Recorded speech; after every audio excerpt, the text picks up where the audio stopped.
Hello, everyone. Name's Mike Moran, and I'm the author of the Believers superhero novel trilogy series. Today, we are beginning book 2. I'm going to share my screen so you can get an idea of what's going on here.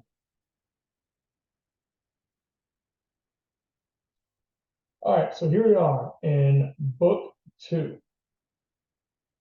I'll read the introduction, and then we'll jump into the chapter reading. Book 2 begins 1 year after the life-changing events of book 1. Jerry's now an adult, dealing with a variety of life's challenges. He will encounter many situations that he's not ready for, but his family and friends will help him get through it all. However, his worth has been increased tenfold, and everyone in the world will realize his importance.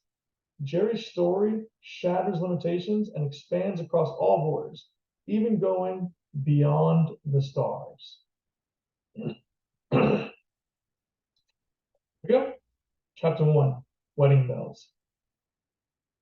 The flowers are beautiful. The sky is clear. The waves are calm.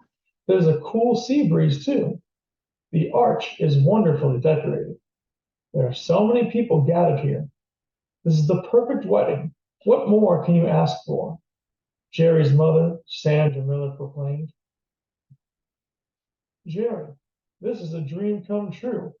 I want a wedding just like this one day, Cynthia said, as she lovingly held Jerry's hand. Cynthia and Jerry, along with family and friends, were sitting along the beach waiting for a special wedding to begin. Vaughn Grimes was the host, helping everyone get seated properly. Blake had a fun job, entertaining guests and making them laugh before the wedding. Everyone else gossiped about the scenery and wedding couple. Chief Grimes and Ann Smith. They met each other at the hospital while investigating Kevin Bacon, the track team captain who developed superpowers and attacked the city. Ann was a nurse who had been injured by Kevin at the hospital. Jerry healed her, and she started dating Chief Grimes soon afterward. Their love story grew from there and eventually led up to their beach wedding today. Vaughn, along with all family and friends, were very happy for them both. Cynthia and Sandra Miller could not help themselves. They were loving everything happening around them. Sandra was reliving her own wedding, drowning her husband in nostalgia. Cynthia had wedding bells ringing in her ears, dreaming about her perfect wedding and overwhelming Jerry with countless ideas. While Cynthia enjoyed every moment of the wedding, Jerry was having a completely different experience. He felt nervous for a variety of reasons. Many people recognized Jerry as a superhero and looked at him frequently. Jerry was also not ready to get married yet. He certainly loved Cynthia, but he needed more time to adjust to his new life as a policeman and superhero. Lastly, Jerry couldn't help staring at the water. There was a young girl swimming all by herself, going out further and further every second. Why is she alone? Where are her friends or family? Why is she swimming so far out? Jerry thought to himself. The wedding finally began and distracted Jerry from his thoughts. An elderly woman served as the orator and approached the arch first. Chief Grimes soon followed, dressed in a slim tuxedo, looking clean-shaven and younger than ever. Everyone else was seated and awaiting the bride. Chief Grimes had made it clear during wedding preparations that he did not want anyone else walking up the aisle, no groomsmen or bridesmaids, because he wanted this special day to be all about Ann Smith. Thankfully, everyone supported this decision, including nature itself. The sea breeze stopped, the waves settled, and life itself was at a standstill as Ann Smith appeared. She wore an elegant, short white wedding dress. Her wavy blonde hair rested on her shoulders, and her gleaming smile sparkled in the sun. Traditional wedding music began to play as she walked down the aisle. Everyone was now standing up, watching her, respecting her every step, hoping for the best.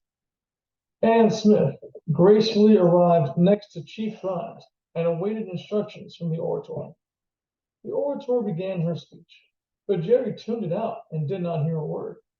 Jerry was focused once again upon the young girl swimming in the water, conveniently located behind the wedding arch, as the orator continued her speech. The young girl's swim speed began to dwindle. She was losing strength and slowing down. Jerry watched with anxiety and hoped she would turn around and swim back to shore.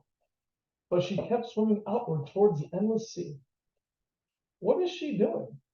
Where is she going? Why won't she come back? Jerry thought to himself, becoming more anxious by the second. Jerry looked at the bride and groom, watching their special moment unfold, hoping it would end soon.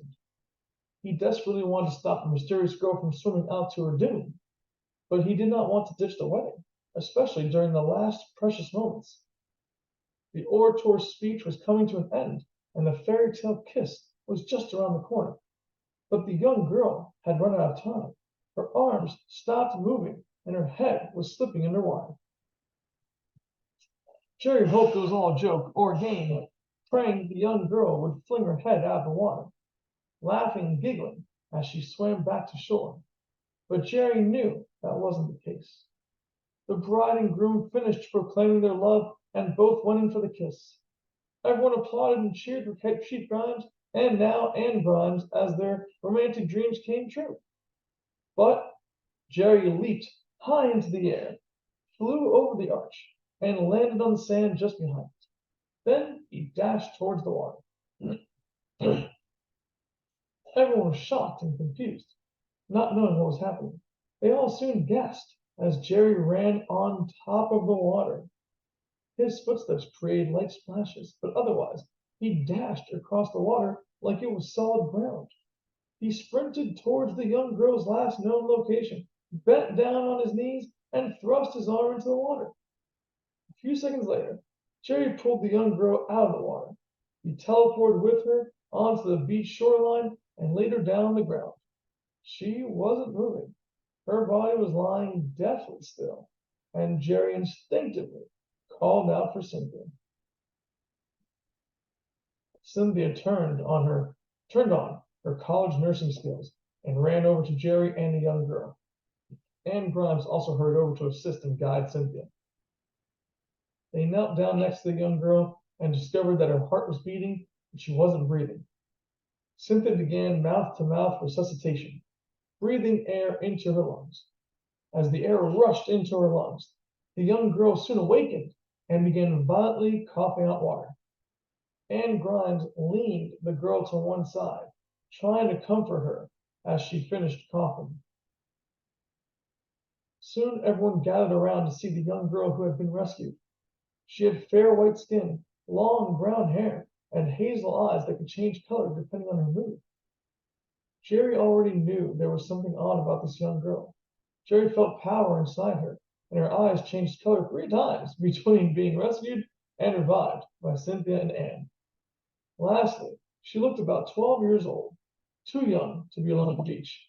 And even when guests called out for her parents, nobody came to claim the girl, as if she were truly alone at the beach. After coughing out all the water, the girl looked at everyone and said, "Thank you." Jerry, however, was not convinced. Most people assumed she was too tired and weak to give a longer response, but Jerry felt an emptiness in her gratitude. Something strange was going on, and Jerry couldn't figure it out. The girl stayed quiet for a while, being comforted by Cynthia and Anne. Jerry wanted to ask questions, but there were too many people around, and the timing wasn't right. Luckily, Vaughn Grimes could hear Jerry's thoughts, so he began guiding wedding guests away from the girl, telling everyone to meet up at the designated wedding reception area at the nearby beach hotel. Jerry and Cynthia stayed behind, while everyone else left. The girl now felt more relaxed and sad. She looked intelligent and fully aware of her situation, getting ready to answer questions or deal with whatever was coming next. Cynthia could sense Jerry's emotions and knew he wanted to lead the conversation, so she stayed quiet and listened. Who are you? Jerry asked. I'm a human, duh, the young girl remarked with a silly tone. Why were you swimming alone? For fun. Why else? The young girl giggled. Where are your family and friends? I don't know. They're probably boring anyway, the young girl said with a disinterested mood. Jerry felt like the young girl was acting distant and needed to find a way to reach her. He tried to be more direct and said, You could have died. Cynthia and I saved your life. Don't we deserve real answers here? No. Why should I trust you? Because you saved me? How do you know that I wanted to be saved? Maybe I wanted to die. Ever thought of that? The young girl said with a wild spirit, her eyes changing to a ruby red color. Jerry felt real pain coming from the girl, as if that was the first honest answer she gave. He sat quiet and still for a moment, looking at the ground. He felt guilty, as if he struck a nerve and accidentally hurt the young girl's feelings. After a moment of silence, he looked her in the eyes and said, I'm sorry. You don't have to tell me anything else if you don't want to. I'm just happy you're okay. The young girl sensed sincerity in Jerry and felt that he cared about her. Maybe she could trust him after all. Maybe she was being unfair to him and Cynthia after they saved her. She looked at both Jerry and Cynthia, breathed a heavy sigh, and said, Okay, my name is. And that's the end of chapter 1. Hope you all enjoyed it. I hope you're interested in the new character that has been introduced, as well as the rest of the story. We'll be making more videos, a new video for every chapter. So I hope you all like it. Thank you very much and see you next time.